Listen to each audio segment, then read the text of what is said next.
Sir, attack जब हुआ था आपको कैसे पता चला? तब आप कहाँ थे और क्या कर रहे थे?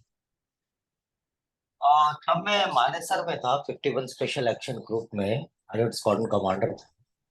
एंड उस वक्त शाम के 5:30-6 बजे हमको मेरे रेडियो सेट के ऊपर और मेरे जो बाकी के इक्विपमेंट थे उस पे आवाजें आने लग गई थी कि मतलब जैसे कुछ अलर्ट लगता है, तो उस तरह का साउंड होने लग गया।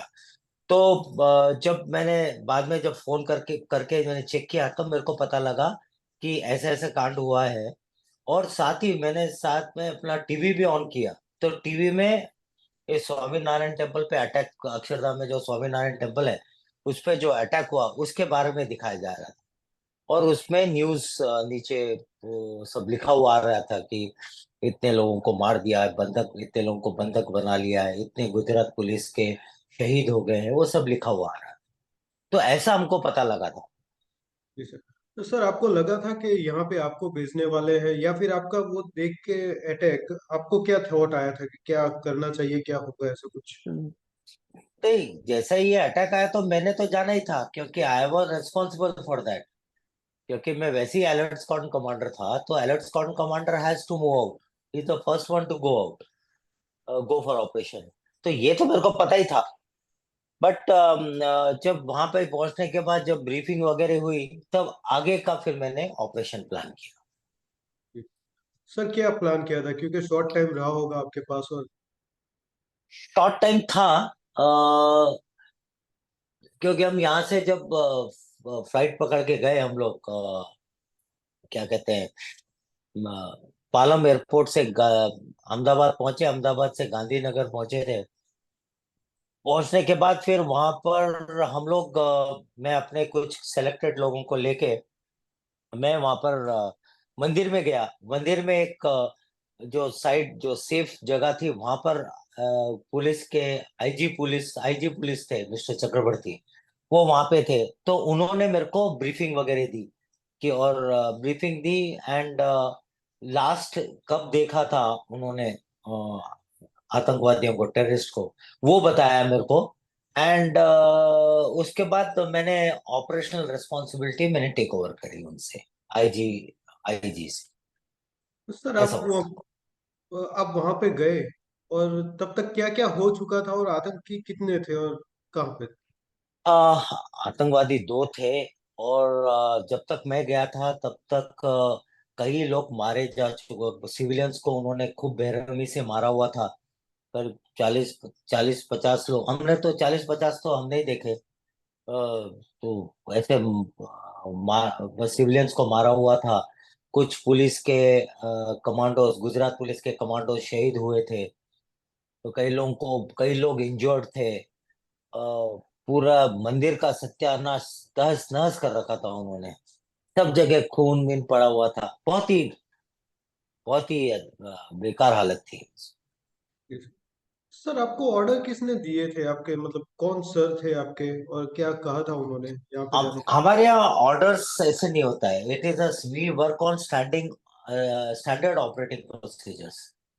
ऐसा कुछ अलर्ट लगता है, no one gives the orders to us. We just go towards our airport, और रास्ते में हमको मैसेज मिल जाता है कि हमने कहाँ जाना है, तो वी मूव देयर। ऐसा कोई ऑर्डर्स नहीं होता है। Operations are carried out under alert squadron commander. उनको सिर्फ इंफॉर्मेशन दी जाती है कि ये जगह पे पहुंचना है आपने और ये कार्रवाई करनी है, खत्म। That is all. क्योंकि it was a national level का डिजास्टर था, नेशनल लेवल पे इतना बड़ा प्रॉब्लम था। तो उसमें ऐसे ऑर्डर्स तो कोई मतलब ही नहीं, क्योंकि I am supposed to go, that I knew. Hmm. I have to take my team, वो तैयार रहती है हमेशा, 24/7 तैयार रहती है। तो जैसे ही कुछ अलर्ट लगता है भी, पहला काम है जस्ट मूव आउट। और फिर बाद में मैसेज वगैरह आता रहता है रेडियो सेट से, देन भी प्लान करके उधर चले जाते हैं। ऐसा ओके। होता है। ओके। अच्छा, कितने लोगों की टीम बनाई थी, और कैसे सिलेक्ट किए थे उनको? नहीं, हमारे ना ये टीमें सेलेक्ट, हमारा जो प्रोफेशन होता है उसमें सेलेक्टेड ही और फिट लोग ही होते हैं। खास करके जब जो जैसे अब स्क्वाड्रन वाइज एक्शन होता है, स्क्वाड्रन वाइज, ठीक है ना। तो वैसे 3 स्क्वाड्रन होते हैं। तो उस टाइम पे जब ये कोई ऐसे ऑपरेशन की जरूरत पड़ती है, जब ऐसे कोई क्राइसिस आता है, तो उस वक्त पे जो भी स्क्वाड्रन इसमें होता है, अलर्ट स्टेटस में होता है, वो ऑपरेशन करता है। ऐसा it is a standard operating procedure. और what was the number of people आपके साथ जो थे, कितने लोग आए थे? करीब 60-70 करीब थे। 70-80 सब बाकी के लॉजिस्टिक्स वगैरह मिला के काफी हो जाते हैं, बट ऑपरेशंस में 60-70 थे। मतलब 60 या 70? 60 to 70। Okay, alright. Okay. Sir, उसमें कौन कौन सी पोस्ट से रहे वो? जैसे आपने बताया कि आप स्क्वाड्रन लीडर थे, उस तरीके के कौन कौन से थे साथ में? तो इसको स्क्वाड्रन कमांडर बोलते हैं, स्क्वाड्रन लीडर नहीं। सॉरी। Squadron commander. हाँ, स्क्वाड्रन कमांडर होते हैं, फिर टीम कमांडर्स होते हैं, फिर स्क्वाड कमांडर्स होते हैं, ऐसे स्नाइपर टीम कमांडर्स होते हैं, ऐसे अलग अलग अलग अलग। जो officer rank generally squadron commander और टीम कमांडर होता है, उसके नीचे बाकी के जेसीओस वगैरह। अच्छा सर, आप मानेसर ऐसे। से गांधीनगर आए, कितनी देर में आए, कैसे आए?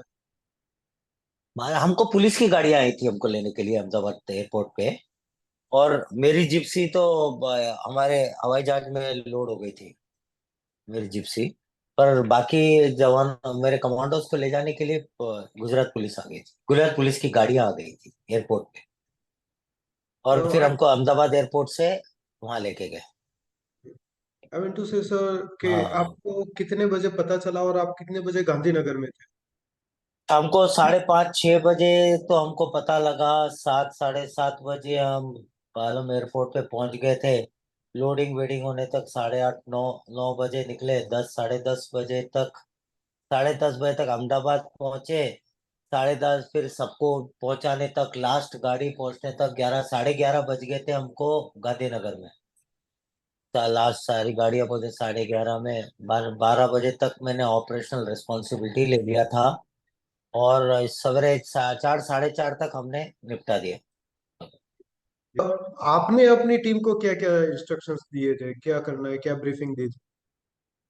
ओके। नाउ, जब हम मानेसर से निकले थे और जब मैंने टीवी ऑन किया था, तो टीवी में देख के मेरे को तो इतना ये पता लग गया था क्या हुआ है। जब हम फ्लाइट में आ रहे थे, जब फ्लाइट में अहमदाबाद जा रहे थे, तो फ्लाइट में के दौरान ही मैंने लोगों को ब्रीफ किया कि ऐसे ऐसे वहां पे 2 टेररिस्ट हैं, उन्होंने 30-40 लोगों को मार दिया है, करीब 90, 80, 90 लोगों को बंधक बनाया है। हमने उनको मारना है और उनको छुड़वा के लाना है। खत्म, that was my instructions. Clear. Strict orders. जी सर। स्ट्रेट, उसमें कोई दूसरा दो राय नहीं। हम्म। हम्म।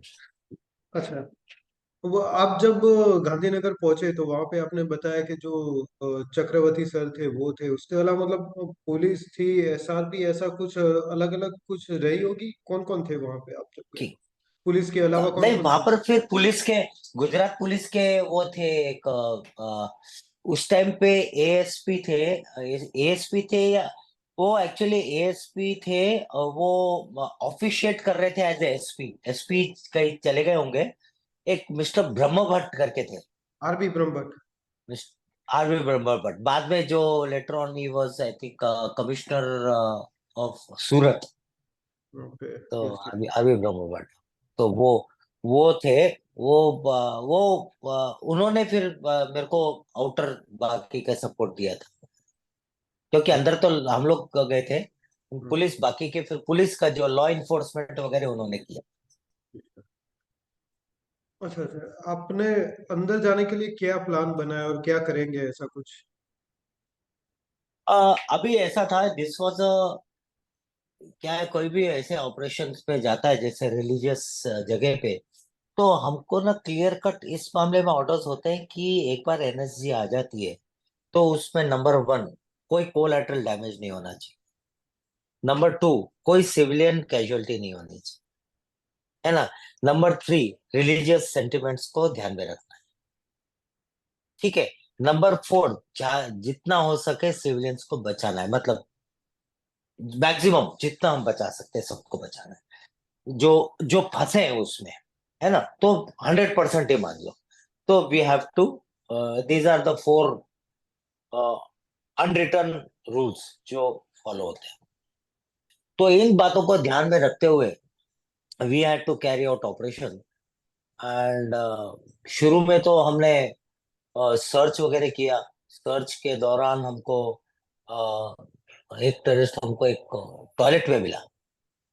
जब टॉयलेट में मिला तो उसके पीछे जब गए तो वो टॉयलेट के बाहर के दरवाजे से बाहर निकल गया। बाहर एक नर्सरी थी, हम्म। नर्सरी में छुप गया, है ना। पीछे की तरफ नर्सरी थी और उस साथ में उसकी एक दीवार है, अभी भी है वो, मतलब सब कुछ इसमें मार्क्स है अभी भी गोलियों के।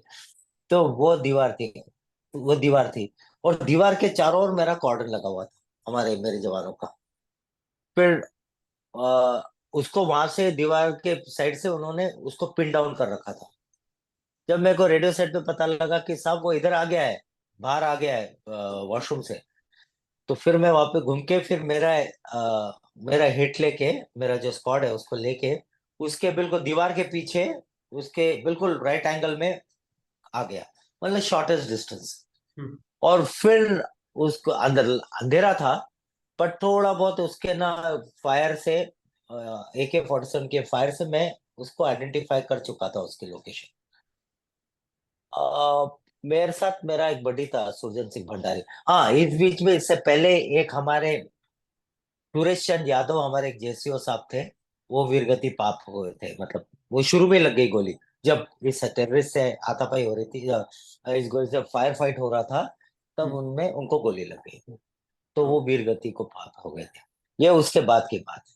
तब जब वहां पे आए फिर देन उनको उसको मैंने आइडेंटिफाई कर लिया था। तो मेरा जो बडी था सुरजन सिंह भंडारी, मैंने उसको बोला कि मेरे को दिख गया है, हम हैंड ग्रेनेड फेंकेंगे, स्टैंड बाय गो बोलेंगे, हैंड ग्रेनेड फेंकेंगे, मैं जंप मारूंगा, आपने कवरिंग फायर देना है, फिर मैं वहां से फायर करूंगा, आप फिर जंप करना, है ना। तो इस तरह का था। तो जैसे ही हमने स्टन ग्रेनेड अपना ग्रेनेड डाला, ग्रेनेड फटा और मैं दीवार के ऊपर कूद के जाने वाला था, और ये उसने फायर शुरू कर दिया, सुरजन सिंह ने उसके ऊपर मेरे को कवर फायर देने के लिए। उस बीच में उसने भी फायर किया। जब उसने फायर किया, पर मैं जैसे ही पैर उठाया तभी उस मैंने देखा सुरजन सिंह कैसे नीचे गिरा, टक करके। जब उसको पास पे जाके देखा तो उसकी आंखें ऊपर हो गई थी। उसको मैंने CPR दिया। CPR देके, कार्डियो पल्मोनरी रिसस्टेशन बोलते हैं, आर्टिफिशियल रेस्पिरेशन जी। दिया। तो उसने जोर से, बड़ी जोर से सांस ली।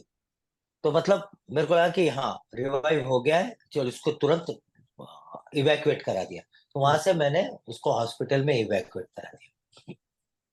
कर दिया, तब तक फिर मेरा दूसरा बडी आ गया, दुर्गा प्रसाद टिमरी, वो पहुंच गया मेरे साथ रहने के लिए। पर जब मैं उसको माउथ टू माउथ रेस्पिरेशन दे रहा था, CPR दे रहा था, तो उसके मुंह पे खून गिरा। वो खून एक्चुअली मेरा था, जो मेरे गर्दन में लगी थी वो खून। जब फूंक का ना तो ताकत जब देते हैं, तो हम्म। ऐसा खून स्पर्ट होके उनके सुरजन के चेहरे पे गिरा। तो हाँ। मैंने ऐसे देखा, अरे ये ब्लड कहाँ से, फिर पता लगा अभी तक तो ब्लड नहीं था उसके चेहरे पे, एकदम ब्लड कहाँ से आया, तब देखा मेरे कटा हुआ था। और फिर ना ये, हम्म। फिर वहां से खून निकला हुआ था। फिर उसको फिर उनको सुरजन सिंह को हमने इवैक्यूएट कराया। फिर मैं डॉक्टर के पास गया तो उन्होंने कुछ ट्रीटमेंट वगैरह करी। इनिशियल ऐसा मेरे को कुछ कमजोरी महसूस नहीं हो रही थी, पर कितना गहरा है मेरे को पता नहीं। डॉक्टर ने बताया काफी गहरा है सर करके, उसने तो स्टिचेस वगैरह कुछ वो स्टेपलिंग करते हैं ऐसे, वो करके थोड़ा बैंड करके, मैं बोला, फिर बोला सर आप आराम करो और फिर आपको हॉस्पिटल। मैं बोला कहीं आराम विराम तो करना नहीं है, क्योंकि ऑपरेशन बाकी है मेरा। तो मैं तुरंत वहां से फिर आगे चला गया। बोला कहाँ हूँ, चक्कर में रहूंगा। पर वो बोला, फिर उन्होंने वोवरान के इंजेक्शन वगैरह दिया, और मैं तुरंत फिर अगले अगले टेररिस्ट को मारने के लिए निकल गया। तो ये हुआ था पहला ऑपरेशन। फिर दूसरे, अभी दूसरे को कैसे मारना था अभी, चक्कर ये था, उसने हॉस्टेज ले रखे थे, है हम्म। ना, ऑडिटोरियम में। ऑडिटोरियम में हॉस्टेज ले रखे थे। अभी ऑडिटोरियम में कैसे करूंगा, दरवाजा उड़ा नहीं सकते, हो सकता है अंदर दरवाजे के पास ही कोई सिविलियन हो, उसको ईजा हो सकती है, उसको उसको नुकसान पहुंच सकता है जान माल का। तो ये एक है, वो नहीं कर सकता था। तो हमको उसके साइकोलॉजी के साथ खेलना पड़ा। हम्म, तो फिर मैं और दुर्गा प्रसाद डिमरिया, मैंने सबको इंस्ट्रक्शन दे दिया, स्नाइपर भी लगा हुआ था, स्नाइपर्स को भी मैंने बोला था कि दरवाजे पे नजर रखना, और अगर आपको क्लियर शॉट मिलता है तो आप उसको क्लियर शॉट ले लेना, हेडशॉट। और ये सब, और सबको बोला और कोई फायर नहीं करेगा, शांत बिल्कुल फायर। और इतनी देर में मैं और दुर्गा प्रसाद डिमरी ऊपर पहुंच गए। ऊपर से लटकते लटकते एब्सेलिंग करके वो, आपने देखा ही होगा अक्षरधाम मंदिर, जी देखा है आपने? जी, हाँ, तो बहुत बार वहां पर देखा है। जो वो ऑडिटोरियम है, उसको हॉल नंबर 5 बोलते हैं। हम्म, उसी के ऊपर, उसके पास में वॉशरूम है। जी अब देखोगे तो हॉल नंबर 5 के राइट साइड में वॉशरूम है, तो वो वॉशरूम था जिसकी मैं बात कर रहा था पहले वाले इंसिडेंट में। और इस ये हॉल था, हॉल नंबर 5 में। फिर उसके छत के ऊपर चढ़ के ऊपर से हम वो कॉरिडोर तक पहुंचे ऊपर। पहुंचने के बाद वी वेर वेटिंग देयर कि ये आएगा। वेट कर रहे थे, स्नाइपर्स लगा रखे थे, क्योंकि मैं इसे झुक के तो देख नहीं सकता। हम्म, तो मेरे को किसी ने बताना है, तो मेरे स्नाइपर बता रहे हैं। तो पहले इससे काफी देर इंतजार करने के बाद फिर स्नाइपर ने बताया कि सर वो आ गया है, एक अभी याद नहीं आ रहा, पहले एक आदमी को लेके आया हुआ है, और आपके साइड में। तो मैं बोला ओके, आप जहाँ खड़े हैं, आप वहीं उतरना है आपने, और आपकी अलाइनमेंट है। तो मैं बोला ठीक है। मैं स्टैंड बाय गो बोलकर, हम दोनों भी उतरने वाले थे, तब तक वो बोला सब अंदर चला गया करके स्नाइपर ने मैसेज दिया। वो अंदर चला गया। अभी और कितने देर हम अटकते अटके लटके रहना है वहां, मेरे को पता नहीं था। लेकिन बस और कोई तरीका था नहीं। तो अगले 15-20 मिनट हम रुके रहे। तो डेथ कभी भी थी, दो, मेरी या उसकी, दोनों में से एक। हम्म, मैंने उसको ये बोला था, भाई जो पहले फायर करेगा वो जिएगा, ठीक है ना? उस पे कोई दो राय नहीं है। तो इस पे कोई भूल चूक की माफ है ही नहीं। भूल चूक माफी तो है ही नहीं, तुम खत्म ही है। तो ये कब आएगा? 2 मिनट में आएगा, 2 सेकंड में आएगा, 5 सेकंड में आएगा, 10 मिनट में आएगा, 15 मिनट में आएगा, आधा घंटा, कुछ पता नहीं, कभी भी आ सकता। तो इस बीच में उससे बात कर रहा था, मोरल अप कर रहा था, मोटिवेट कर रहा था, कोई नहीं। मैं बोला बोला तेरे को, मैंने उसको पूछा तेरे को डर तो नहीं लग रहा? तो बोलता है नहीं सर, आप तो मेरे साथ हो, मेरे को क्या डर लगेगा, कोई चिंता, मतलब वो मुझे भी इतना अच्छा लगा, प्राउड फील हुआ कि मेरे ऊपर कितना भरोसा है। मुझे बोला सर कुछ नहीं होता, और हम करेंगे। तो मैंने बोला ठीक है, हम लोग, मैं पहले फायर करूंगा, अगर मेरे हथियार में रोक पड़ जाती है, कुछ प्रॉब्लम आता है, तो तूने फायर करना है। पर जो पहले फायर करेगा वो ही जिएगा, इसमें और कोई दुविधा नहीं। पर थोड़ी देर में उसका कॉल आया कि सर आया, वो एक औरत को लेके आया ये बात।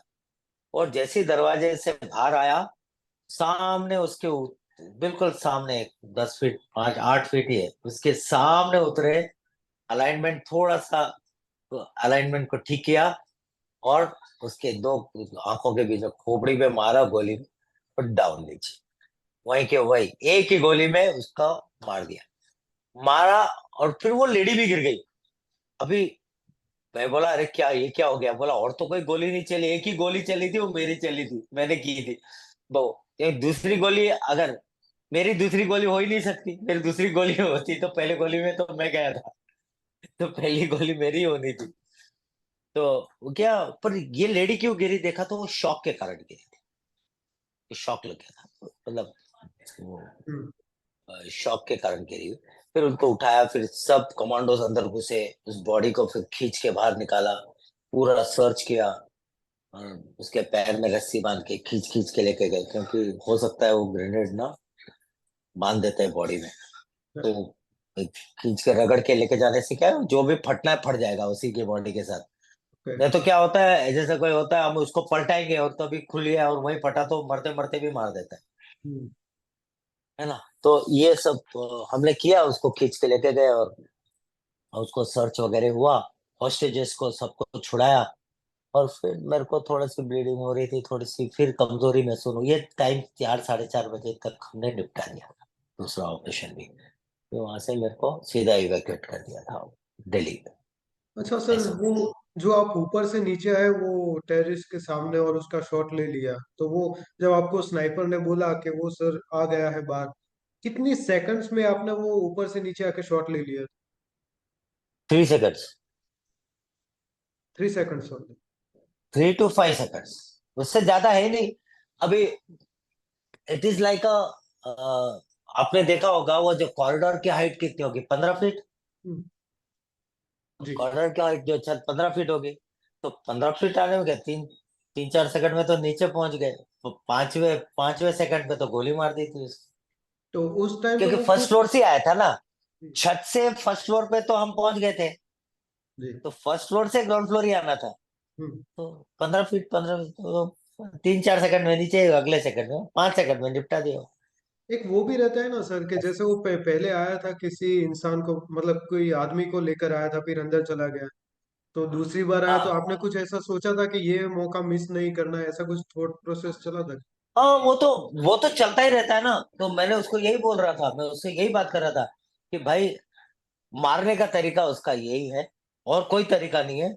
और हमने अगले इसमें हमने कोई छोड़ना नहीं है, जैसे ही उसका मैसेज आया हमने उतरना है। तो हम तैयार ही थे। हम्म। तो जैसे ही उसका मैसेज आया, इनफैक्ट ये करीब 10 15 मिनट के बाद आया, दूसरी बार। अच्छा। जब 15 मिनट तब आया, तो फिर उसके बाद एक बार उसने बोला कि सब वो आ गया है, तो अगले पांचवें सेकंड पे उसके इस खोपड़ी में गोली थी।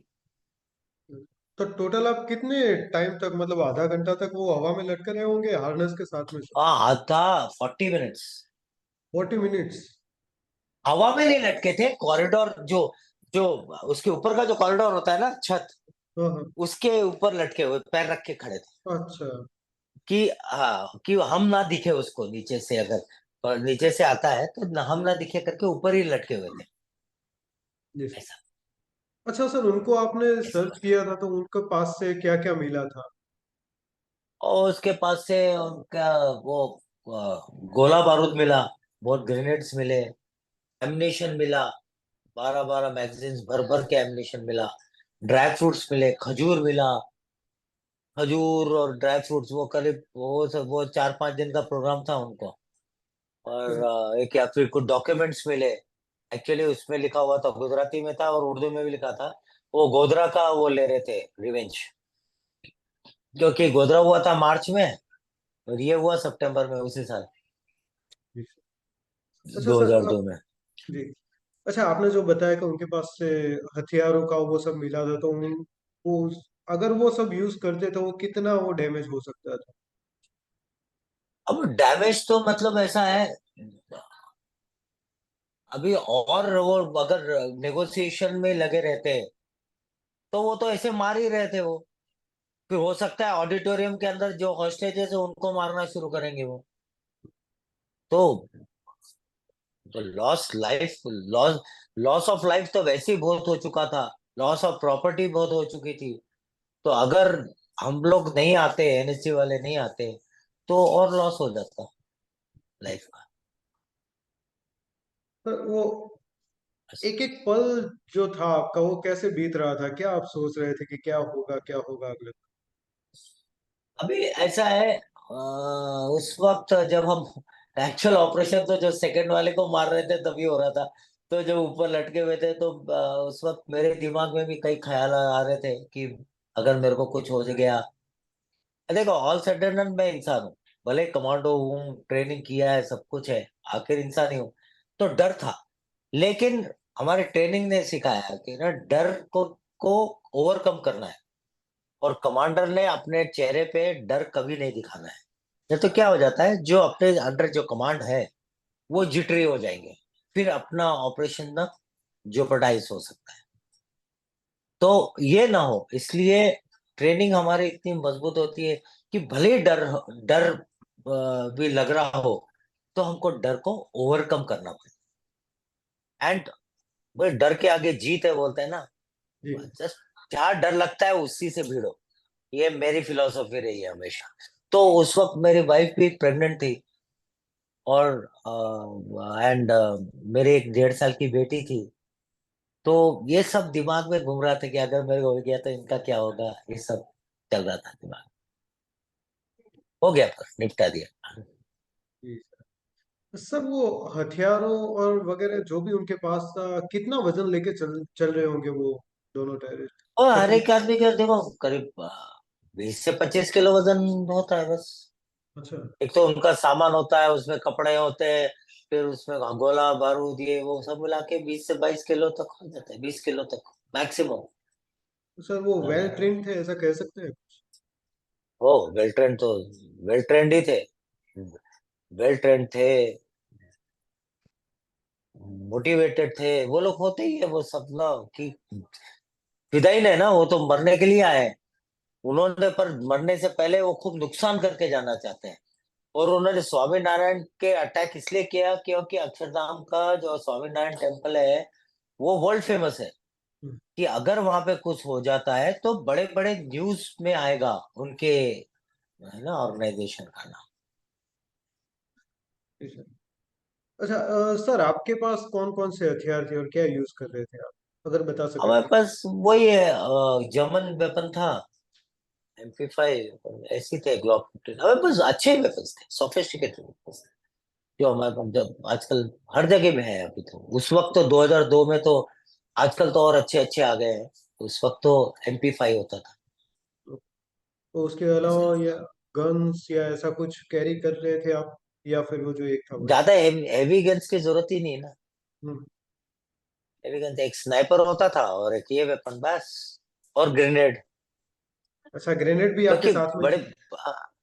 हाँ ग्रेनेड होता है ना कहीं एरिया वो अंदर रूम में डालने के लिए होता है। जी। अच्छा सर, स्नाइपर कितने थे और कहाँ कहाँ पे लगा के रखे थे? और वो सब मैं नहीं बता सकता। Okay, alright sir. ओके। अच्छा, मैंने ऐसा कुछ सुना है कि आप गुजरात में, राजकोट में एनसीसी में भी थे? हाँ एनसीसी में हेड कर रहा था। मैं सीओ कमांडिंग ऑफिसर था टू गुजरात बटालियन में। सर ये टू कब की गुजरात बात? बटालियन का मैं सीओ कमांडिंग ऑफिसर। ये जुलाई 2018 से अगस्त 2020, अच्छा। मतलब कोविड जब शुरू हो गया था, मार्च 2020, मार्च में कोविड शुरू हुआ, तो अगस्त तक था मैं 2020। अच्छा, गुजरात में उसके अलावा भी और कई जगह पे रहे आप सर, या नहीं? नहीं, मैं राजकोट में था। अच्छा। सर उस वक्त आपके कितने कमांडो घायल हुए थे या शहीद? कहाँ गोलियां लगी थी? और मेरे एक जेसीओ बाद में जो सुरजन सिंह भंडारी थे वो तो करीब 1.5 साल बाद वो भी शहीद हो गए। तो हमारे मेरे एक जेसीओ साहब शहीद हुए और एक मेरा सुरजन सिंह भंडारी शहीद हुआ। ये दो लोग शहीद हुए। बाकी मैं इंजर्ड हुआ, एक और ऑफिसर था वो इंजर्ड हुआ। वो नॉर्मल, वो तो कॉर्डन में थे। हाँ बस ऐसे। चलो बाकी तो हम लोग ही थे, मतलब जो दो शहीद हुए हमारे, जेसीओ साहब और जी। एक सुरजन सिंह भंडारी और सुरेश चंद्र यादव। सर फिर उनकी बहुत, मैं फैमिली? इसलिए मैं हमेशा हमेशा मैं यही सोचता हूँ यार, ये ना, एक तो दो चीजें। एक तो मैं कभी, मेरे को ऐसा नहीं लगा कि ऑपरेशन बहुत सक्सेसफुल हुआ है। सक्सेसफुल होता तब कि मैं उनको मारता और मेरा एक भी नहीं जाता, मैं एक भी नहीं गवाता, है ना। तो मैं मानता, यस, मैंने उनको मारने से मैंने बाकी कई लोगों की जानें बचाई। मेरे 80-90 जो हॉस्टेज लिए थे उनकी तो जानें बचाई है मैंने, पर उसपे मैंने अपने दो भी तो गंवा दिए। तो मेरे को हमेशा, भले सक्सेसफुल था क्योंकि जो हॉस्टेज था हमारे जाने के बाद तो कोई कोई कैजुअलिटी नहीं हुई सिविलियन की ना। उनको करने से उनका और कुछ आगे एक्शन करने से पहले हमने मार दिया था दोनों टेररिस्ट को, है ना। तो ऐसे तो कोई सिविल कैजुअलिटी नहीं हुई। पर फिर भी मैंने तो अपने दो जवान, दो बंदे में गंवा दिए ना, मेरे दो बहादुर कमांडो। तो इसलिए मेरे को कभी कभी लगता है कि नहीं। और दूसरा, ऐसा कुछ भी नहीं है, मेरे जगह और कोई भी अफसर होता है ना इंडियन आर्मी का, उसने उसने भी बोल के इजी सक्सेसफुली किया, ऑपरेशन किया होता। हो सकता है उसने मेरे से भी अच्छा किया हो, कर सकता था, है ना। तो इंडियन आर्मी का इतना दमखम है अफसरों में और जवानों में, जेसीओस में, कि कोई भी अगर ये लेता है तो, अगर मेरी जगह और कोई भी अफसर होता तो उसने शायद मेरे से भी अच्छा किया होता ऑपरेशन। नहीं, उसकी और वो अपनी और तजवीज लगाता, और कुछ हो सकता था। जी सर। उस वक्त उस सिचुएशन में क्या करना है, उस वक्त कमांडर का काम होता है शांति से सोचना पड़ता है। ये सब स्ट्रेस वाले टाइम में भी, स्ट्रेन वाले टाइम में भी, अपना एक जवान भी खो दिया है, उसमें भी मैंने मारना है, मेरे को सिविलियन कैजुअलिटी नहीं होनी है, ऊपर से प्रेशर आ रहा है। अपने आडवाणी साहब का वो कॉन्स्टिट्युएंसी थी, अभी के प्राइम मिनिस्टर अपने चीफ, तब नरेंद्र मोदी जी चीफ मिनिस्टर थे। हम्म, मतलब सब जगह, और ऊपर से एनएसजी का प्रेशर अभी तक नहीं, क्यों नहीं हुआ ये, मतलब ये सब भी प्रेशर था। तो उस सब कुछ करते हुए बट कमांडर ने उस सिचुएशन में शांत रहकर कैसे ऑपरेशन करना है, ये हमारी ट्रेनिंग में होता है। जी सर। सर ऑपरेशन खत्म होने के बाद में मोदी सर से बात हुई थी उस टाइम पे कुछ? नहीं, मैं मोदी सर को भी मिला था, नरेंद्र मोदी जी मिला था, मतलब वो अभी उनको याद नहीं होगा, नहीं होगा, पर हम मिले थे उनसे। और तब तो मैं भी घायल था, और सवेरे सवेरे की बात है, 6:30 7 बजे आ गए थे, 6 बजे ऐसा कुछ। क्या बात हुई थी सर? अभी मेरे को ऐसा कुछ याद नहीं है। मैंने बोला कैसे हो, पहले इन सबको वो करो, जो हॉस्पिटल सबको इंजर्ड है उनको लेकर, जैसे बोल रहे थे, इंस्ट्रक्शंस दे रहे थे। तो बोले कि उन्होंने ऐसे ही कुछ, अभी क्या मेरे को अभी ऐसे याद नहीं, मेरे को एग्जैक्टली याद नहीं कितना। आभार व्यक्त अल्लाह जैसे नहीं होता है, शाबाश बहुत अच्छे, बहादुर, मतलब इनकरेज किया उन्होंने हमको। जी सर। अच्छा सर, उस थोड़ा वक्त जो, गुजराती में भी बोले थे ऐसे। सर उस वक्त जो आपकी टीम थी पूरी, तो अब कहाँ है अभी, अगर आप बता सके तो, ऑपरेशन में जो अब मैं शामिल थे? अभी दो दो जो मेरे साथ जो 2 3 के थे, जब कोई बाहर चले गए हैं, बहुत से लोग सब रिटायर भी हो गए हैं। कितना 22 साल हो गए ना, 23 साल हो गए, जी। 21 साल हो गए। अच्छा सर, ऐसी कोई बात जो अब तक आपने बताई ना हो कहीं पे भी, उस ऐसे तो दौरान सब, कुछ कुछ कन्वर्सेशन ऐसा हुआ ये हो, इंसिडेंट ऐसा बना हो?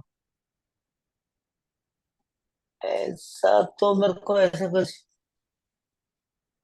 ऐसा तो मैंने सब कुछ, मतलब तकरीबन सभी कुछ बता दिया था, ऐसा तो कुछ था नहीं ऐसे कोई खास। अब चलते चलते जा रहे हैं, ऐसा अंदर तो कुछ कुछ बात नहीं। हो रही है, कुछ दिखाई नहीं दे रहा है, आप ढूंढ रहे हो और ऐसे कुछ बात हो रही है, ऐसा कुछ? आ, नहीं, जैसे हमने शुरू में जो हम लोग सर्च कर रहे थे, सर्च करना बड़ा मुश्किल हो रहा था। बहुत बड़ा मंदिर है, आपने देखा ही है, चारों तरफ सब जगह कमरे हैं, है ना, कितने कमरे हैं, पूरा यहाँ से लेके शुरू हो जाता है कॉरिडोर, पूरा यहाँ तक कमरे हैं। हम्म। फिर मंदिर, श्राइन, और फिर वो हर एक कमरा ढूंढना और बाथरूम ढूंढना, करते करने तक तो हमको बड़ा टाइम लग रहा था। तो मेरे को साला कभी थोड़ी मायूसी सी हो गई, साला मिल क्यों नहीं रहा है। तो जब दाहिने साइड वाले जब पार्टी चल रहे, तब ये तो आप ऐसा तो, पर हाँ, हम लोग जो सर्च कर रहे थे तब, रूम में एक एक रूम में हम घुसते, लात मार के दरवाजा खोलते थे, फिर फायर करते थे, वेटिंग, अगर अंदर से कोई फायर आएगा तो हम इस तरह से एक एक रूम को सिलेक्ट करें, ऐसे तो अंदर जा नहीं सकते ढूंढने के लिए, कोई है क्या पूछने के लिए, ऐसा तो हो नहीं सकता। तो एक एक रूम ढूंढने बहुत टाइम लगा हमको। तो एक बार उनको पिन कर दिया, फिर उसमें उसके बाद फिर ज्यादा टाइम नहीं लगा। अच्छा, अच्छा सर। सर थोड़ा बहुत आपके बारे में बताइए कि आप कहाँ से बिलोंग करते हैं, आर्मी में कैसे गए, कितना अच्छा, पढ़े? हाँ, ये मैं महाराष्ट्रियन हूँ वैसे, पर मैं, मेरे पिताजी सेंट्रल गवर्नमेंट में थे, तो हम भी सब जगह घूमते रहे, ऑल इंडिया। और अल्लाह फाइनली हम हैदराबाद पहुंचे, हैदराबाद में मैंने पूरी पढ़ाई करी मेरी, हैदराबाद से ही मैंने आर्मी ज्वाइन करी। बस मेरा मोटिवेशन मेरे फ्रेंड्स थे, हम फ्रेंड्स थे जो हम लोग साथ में आर्मी, एयरफोर्स और नेवी में जाना चाहते थे। तो एक एक करके हम चले गए, और this how we went into army. Army जाने के बाद देन ट्रेनिंग, आईएमए की ट्रेनिंग हमने ली, 1.5 साल की ट्रेनिंग लेने के बाद फिर कुमाऊं रेजिमेंट में मैं कमीशन हुआ। फिर उसी यूनिट को, 21 कुमाऊं को कमांड किया। और इसी बीच में जब मैं यूनिट में था, तभी मैं वहां से तब एनएसजी में गया था। तब 6 साल की सर्विस के बाद 30 साल का था मैं तब, भतीजे के तब मैं एनएसजी गया था, तब ये हुआ था। बीच में मेरे को फिर अमेरिका जाने का मौका मिला ट्रेनिंग के लिए, तो कई चीजें नई नई सीख के आया, वो एनएसजी में इंट्रोड्यूस करी, ऐसी कई कई चीजें। तो इस तरह से करते करते करते फिर कई मैंने इंस्ट्रक्शनल अपॉइंटमेंट्स भी किए। फिर फाइनली राजकोट में मैं एनसीसी का सीओ बन के आया, कमांडिंग ऑफिसर। फिर राजकोट से फिर मैं मुंबई आया। फिर मुंबई से मैं पिछले साल अगस्त में मैं रिटायर हुआ, और मैं बॉम्बे के एक इसमें कॉर्पोरेट में मैं वाइस प्रेसिडेंट। सर कंपनी का नाम बता सकते हैं या नहीं? हाँ नहीं, नहीं ओके। क्योंकि ओके सर। सर एनएसजी के बारे में कुछ अनसुनी बातें हो, किसी को पता नहीं हो, ऐसी कुछ अगर आप बता सके तो रहेगी सर। Yes sir. हाँ, क्या पूछ रहे थे? कभी भी आप टेररिस्ट के साथ एनकाउंटर होता है, उसको शॉर्ट करते हो, उसके बाद में डबल चेक या ऐसा कुछ होता है कि आप करते हैं? हाँ, चेक तो करते हैं ना कि मरा नहीं मरा, उसके खोपड़ी में मार देते हैं, सो ही श्योर श्योर डेड। ओके जी। अच्छा, जो आपके दो बंदे थे जो शहीद हुए, तो उनके बारे में थोड़ा बहुत बताएं, कैसे थे, कैसे रहते थे, उनके परिवार देखो, से आप मिले? सुरजन सिंह, पहले तो मैं हमारे सुरेश साहब के बारे में बात करता हूँ। सुरेश साहब वो मेरे सीनियर जेसीओ थे, मेरे स्क्वाड्रन के। और वो वही अपने हरियाणा के ही रहने वाले थे, हरियाणा राजस्थान उस बॉर्डर पे रहने वाले थे। तो उस साल उनकी बेटी की शादी भी होने वाली थी। तो ये पर फिर हम गए थे उनकी शादी में, वहां पर शादी में मतलब हम उनको उनके फैमिली को मिलने गए थे। तब उन्होंने बताया कि अभी बेटी की शादी प्लान किया था इस साल। तो आई थिंक उन्होंने बाद में शादी की, फिर हम मिलने गए थे उनके फैमिली को, उनको। और सुरजन सिंह भंडारी के भी तो वो गढ़वाल के थे, गढ़वाल गढ़वाल के थे, गढ़वाली थे वो, उत्तराखंड के। तो उनके माता जी को मैं मिला था। दोनों बहुत ही सुरजन सिंह भंडारी तो छोटा बच्चा ही था, 21 20 21 साल का, 21 22 साल का। और सुरेश साहब भी बहुत ही फिट हमारे जैसे होते हैं, मतलब बहुत अच्छे थे। अभी मैं इनके बारे में क्या, बहुत अच्छे थे दोनों। अच्छा, उन दोनों के साथ में पहले भी कोई ऑपरेशन किए थे आपने साथ में? नहीं नहीं, और एनएसजी का ऑपरेशन ऐसा आए दिन नहीं होता, वो एक ही बार आता है जिंदगी में। जी जी। अच्छा, एनएसजी के बारे में कुछ अनसुनी बातें बताइए सर। एनएसजी के बारे में अनसुनी,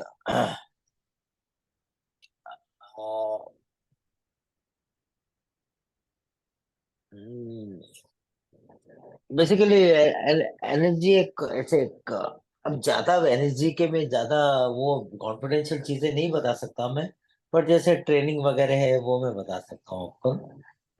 ट्रेनिंग खूब टफ होती है, एंड उसमें दौड़ना होता है, फिर उसमें ऑब्स्टेकल कोर्स होते हैं, फायरिंग होता है ना, ये सब उसमें। और 12 हफ्ते का होता है, 3 महीने का।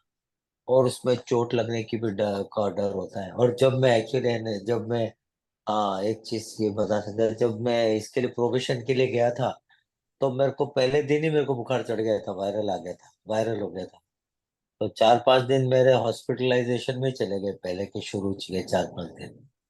और 1 2 दिन और होता हॉस्पिटल में, तो मेरे को वापस भेज दिया होता। तो ये चक्कर होता है। सर एनएसजी में सिलेक्शन कैसे तो होता है? सिलेक्शन ये तुम्हारे इसमें क्या कहते हैं, तुम्हारी काबिलियत, तुम्हारी फिटनेस यंग डेज में कैसे थे उस हिसाब से होता तो मतलब सिलेक्ट वो करते हैं है ना। आपको? तो वो देख के कि भाई, अ, हम्म, क्योंकि मैं फिजिकली फिट बहुत था, बहुत फिजिकली फिट था, है ना। तो इसलिए मेरे जो कमांडिंग ऑफिसर थे उन्होंने बोला कि ये बंदा एनएसजी में अच्छा करेगा। That is how he recommended my name for NSG, ऐसा होता अच्छा सर, वो आप कुछ मेंशन किया था कि आरटीओ करके कुछ वन ऑफ द आपका इंटरव्यू थे। एक तो यूट्यूबर के साथ था और एक। आरटीओ। हाँ, आरटीओ क्या होता है, कुछ मेंशन किया था आपने कि आरटीओ नहीं होना है कुछ। आरटीओ। आरटीओ आईटीओ ऐसा। RTU. RTU, return to unit. Okay. RTU मतलब जैसे एनएसजी का जो प्रोबेशन होता है, तो उसमें अगर तुम 6 दिन 7 दिन से ज्यादा हॉस्पिटलाइजेशन होता है तो they do RTU, return to unit. आर्ट मतलब यूनिट में वापस भेज देते हैं, है ना। और वो करने की इच्छा नहीं थी मेरे को, वापस बैक यूनिट में जाने की इच्छा नहीं थी, क्योंकि मैं जिसके लिए आया एनएसजी जाना था, तो एनएसजी के प्रोबेशन में क्लियर नहीं करूंगा तो मैं एनएसजी में कैसे कंटिन्यू करूंगा, है ना। और प्रोबेशन में क्लियर करना जरूरी था। तो मैं और एक आध 2 दिन हॉस्पिटल में रहता तो मेरे को आरटीयू कर दिया जाता, ऐसा। ओके। रिटर्न टू यूनिट, वो एब्रिविएशन है। जी। अच्छा, वो सर 51 स्पेशल एक्शन ग्रुप वो क्या है, और ऐसे कई कितने ग्रुप होते हैं एनएसजी में, क्या क्या काम करते हैं सर? वो बेसिकली स्पेशल यूनिट्स है एनएसजी की। ये जो एक counter hijack and counter terrorist groups है, तो जो 51 है मेरी काउंटर टेररिस्ट ग्रुप है। और बाकी के कुछ ग्रुप्स होते हैं जिसमें सिविल, जिसमें पुलिस वाले होते हैं, सीआरपीएफ, बीएसएफ, पैरामिलिट्री फोर्स। वो बेसिकली वो मिनिस्टर्स के साथ होते हैं ना, बॉडीगार्ड, हम्म। ब्लैक कार्ड कमांडोज देखे, हम्म। वो होते हैं वो, जी, जी जो पैरामिलिट्री फोर्स के होते हैं वो। सर, आपको अभी तक कितने मेडल मिले, कौन कौन से? गैलेंट्री अवार्ड एक मिला है, वूंड मेडल मिला है, पराक्रम मेडल बोलते हैं उसको, वूंड मेडल। फिर हाई एल्टीट्यूड का मिला है, फिर जम्मू कश्मीर का मिला है, नागालैंड मिजोरम उस तरफ का मिला है। ये ये दिख रहे हैं। जी sir. Yes, I can say. तो ओ। ये सब मिले हैं। जी सर। अच्छा, एक और बात तो ये पूछनी थी है। मुझे आपसे कि ये अक्षरधाम टेम्पल के अलावा हाँ। और कोई ऑपरेशंस किए सर आपने, अगर बता सके तो? हाँ, एज एज आर्मी में किए हैं। आर्मी में जम्मू कश्मीर में तो बहुत किए हैं, फिर नागालैंड में किए, है ना। नागालैंड में भी एनएससीए नायम के आतंकवादियों को मारा। फिर जेएनके में इन्फिल्ट्रेटर्स को रोका, मारा, उधर भी कई ऑपरेशंस हुए हैं। तो ये तो हमारी रोजी रोटी है, ऐसे तो कितने होते थे। जी जी। अबे अभी ऐसे कोई किसका कोई शेफ होगा होटल का, हम उसको बोले तू कितने डिशेस बनाई है, अबे ऐसे तो नहीं पूछ सकते उसको। कितने कितने, तो बस वही है, मेरी रोजी रोटी है वो। जी सर। रोजी रोटी थी, अभी नहीं है। ओके सही सर, है। Thank you. मेरे पर काफी क्वेश्चंस। ऑपरेशंस हुए, काफी ऑपरेशंस हुए। सर, बेसिकली मैं इसके लिए पूछ रहा था कि अगर कोई ऐसा बड़ा ऑपरेशन हो, तो वो अगर वो दिन आता है तो मैं वापस आपका इंटरव्यू कर सकूं उसके लिए इसीलिए। देखो देखो ये क्या है मालूम, जैसे आर्मी के जो ऑपरेशन है वो अमूमन लाइक, अगर कारगिल है वो अलग है ना, वो अलग लड़ाई है। पर जैसे ये नॉर्मल अभी परसों जो ऑपरेशन हुआ है जिसमें हमारे 2 अफसर शहीद हुए, जी। कर्नल मनप्रीत और एक जो ये लोग नहीं हुए, 2 लोग हमारे हाँ, वो जवान, 5 साल ऑफिसर और 3 साल जवान चल शहीद रहा हुए। हाँ, पर बोलो, अभी तक ऐसे ऑपरेशन हमारे आए दिन चलते रहते हैं, आए दिन चलते रहते हैं। है। I really salute my officers, हमारे जवानों को, मतलब जो, मतलब देखो, यही है ना। तो ऐसे ऑपरेशंस होते रहते हैं, होते रहते हैं, होते रहते हैं, होते रहते हैं। तो इट्स सिर्फ ये हो जाता है एनएसजी का थोड़ा सा ये, क्योंकि एक तरह का अपने टाइम का सर्जिकल ऑपरेशन था। हम्म। सर्जिकल ऑपरेशन जिसको बोलते हैं, सर्जिकल ऑपरेशन। सर्जिकल ये शब्द कहाँ से आया? सर्जन क्या करता है? सर्जरी। सर्जन सर्जरी करता है, सर्जरी करता है, जो अफेक्टेड पार्ट है उसको निकालता है, बिना आसपास के किसी पार्ट को धक्का लगाए, करेक्ट। जी। है ना, कहीं कुछ अपेंडिक्स निकालने गया, आसपास की आंतड़ियों को थोड़ी हिला देगा वो। तो हम्म। अपेंडिक्स ही निकालेगा। तो जो पार्ट अफेक्टेड है, वो खराब है, तो उसको वो काट के निकाल लेता है अलग, आसपास के पार्ट को पता भी नहीं लगता। हम्म। तो सर्जिकल ऑपरेशन इसको इसलिए दैट सर्जिकल ऑप्स बोलते हैं, कि ठाक मारा और वापस भी आ गए, पता भी नहीं लगा आसपास को और कोई थे जो, मतलब वो मार मुर के जो करना था मिशन करके आ गए, इसलिए सर्जिकल ऑपरेशन बोलते हैं। तो ये हमारे टाइम का 2002 में, तब ये सर्जिकल ऑपरेशन था, जैसे किस तरह से कट गए अंदर जाके मार के आ गए, कोई बाकी की किसी सिविल कैजुअलिटी हुई नहीं।